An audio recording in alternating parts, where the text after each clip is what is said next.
Hey everyone, ready for another deep dive? This time we're heading into the world of UFOs. A topic full of mystery, speculation, and, Yeah, and a fair bit of weirdness. well, For this deep dive, we're tapping into an interview with a historian who just wrote, well, like the book on the global history of UFOs. it's amazing. It is. And our mission, should we choose to accept Just it, love it. is to journey through the evolution of UFO sightings and perceptions from the airship craze back in the late 1800s Oh, yeah. all the way to, those recent government reports on UAPs. Right, exactly. And what's so fascinating is how, this whole topic intertwines with our history, technology, and just, our need to understand where we fit in the universe. Totally. And speaking of history, there's one date that just always pops up. June 24th, 1947. Oh, yeah, of course. Kenneth Arnold. Kenneth Arnold, yep, a pilot, sees 9 unidentified objects near Mount Rainier. Classic. It's not just the sighting itself, it's how he described them, Yeah. like saucers skipping on water. And thus, the flying saucer was born. And that phrase just exploded. It wasn't just a sighting, it was like a cultural phenomenon. Oh, absolutely. I mean, think about it. Within weeks, seriously, 9 out of 10 Americans knew what a flying saucer was. Wow. That's the power of language and how it shapes how we see the unknown. That's why Arnold's sighting truly it kicked off the modern UFO era. So 1947, definitely a landmark moment. But what about before that? Was anyone seeing, strange stuff in the skies before Kenneth Arnold? Oh yeah, totally. Go back to the late 1800s. Okay. There's this thing called the Great Airship Mystery. People all over the US are reporting these weird airships, sometimes even claiming to talk to the pilots. And keep in mind, this is a time of crazy technological advancement. People were already obsessed with the idea of flight. So these sightings weren't met with, fear. It was more like excitement, curiosity. Exactly. Think about it. The Wright brothers hadn't even flown yet. So everyone's primed to believe that, maybe someone somewhere's figured it out in secret. That makes sense. And get this, it's also around the same time that astronomers, using better telescopes, thought they saw canals on Mars. Oh, yeah. Percival Lowell, right? Yep. Percival Lowell and his Martian canals. Sparked a whole wave of people thinking they were, advanced Martians, didn't it? It totally did. Even though later on, with even stronger telescopes, those canals turned out to be, well, optical illusions. Right. But it shows you how eager people were to believe in life beyond Earth. So we see this pattern. New technology, new sightings, new ideas. How does this tie into, the period after 1947?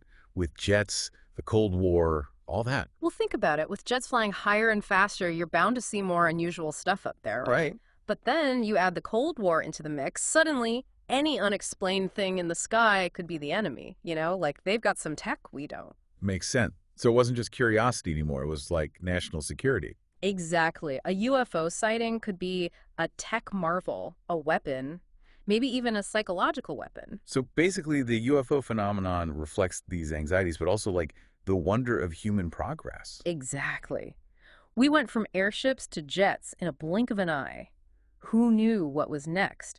Makes you wonder if, the sheer speed of technology just fueled the whole UFO craze. Totally. Maybe people started to believe that anything was possible, even, aliens. Oh, absolutely. And this brings us to a turning point, when the government itself starts taking notice. Yeah. What's really interesting is that for a long time, officials downplayed UFO sightings. But, well, as we'll see, that changes, especially in recent years. Okay. So from airships to Cold War jitters, we've seen how UFOs have, mirrored our history and tech. But what happens when the government steps in?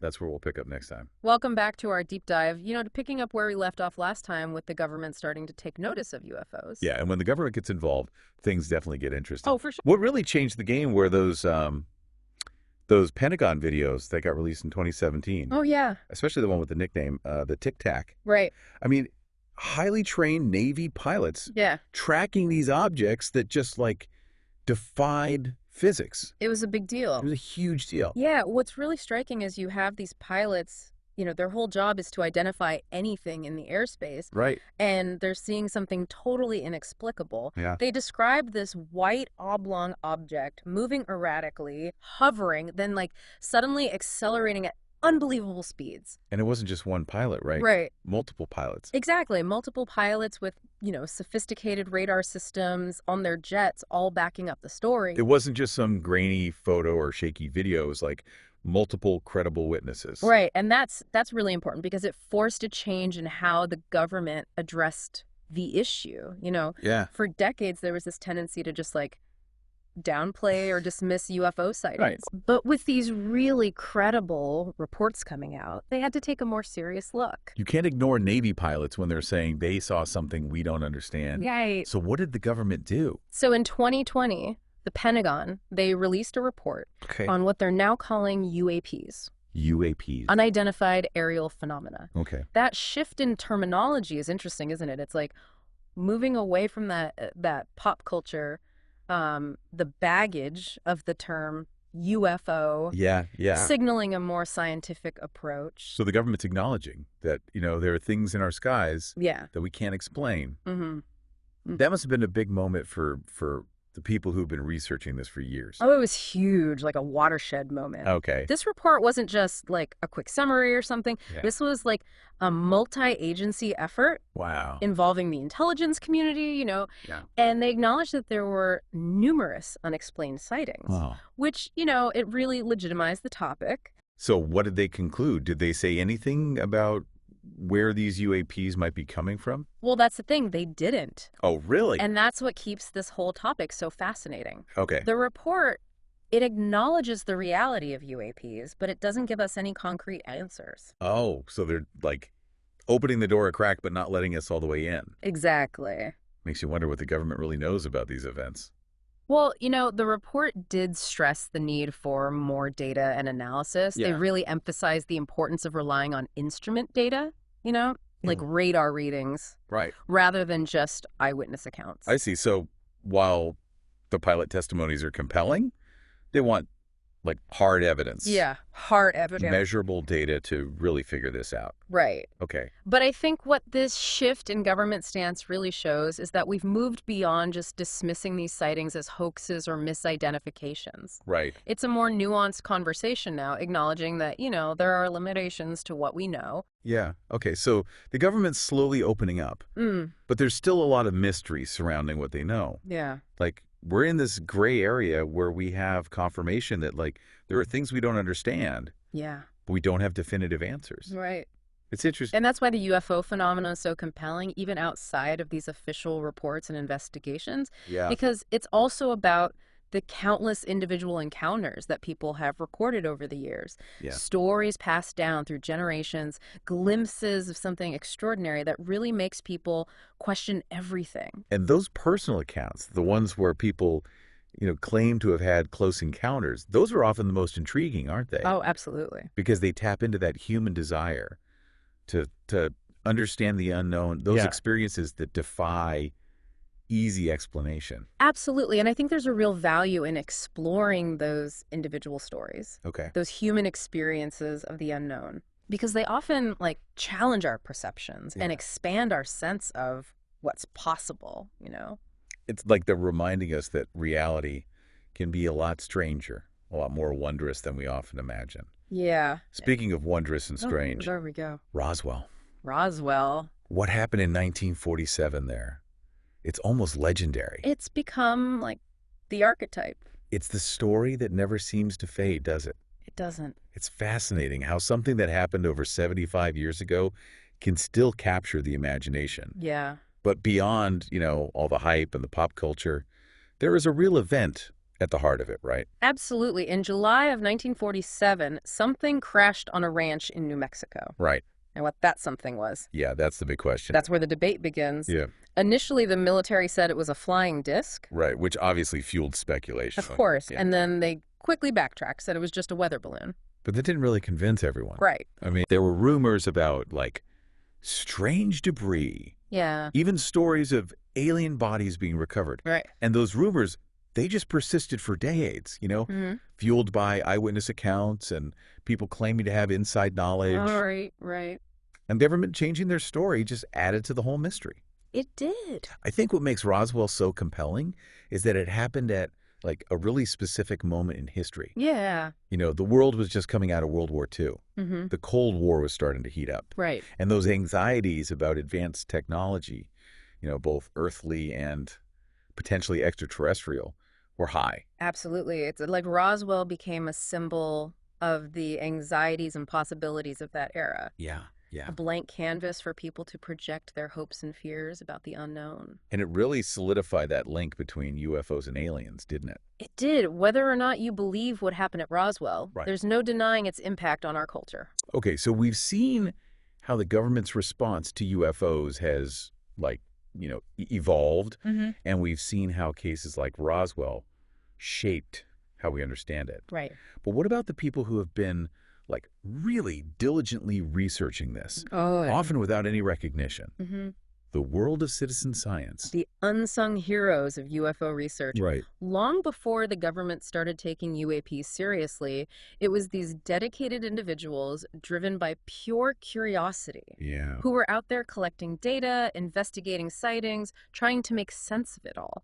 I'm really curious about these individuals. Mm-hmm. What motivated them to dedicate so much time and effort Yeah. to something that was often just dismissed as fringe science? I think it was like a combination of things, a genuine desire to understand the unknown, Yeah. a passion for scientific inquiry, Mhm. maybe even a sense of responsibility to uncover the truth, no matter how strange or controversial it might be.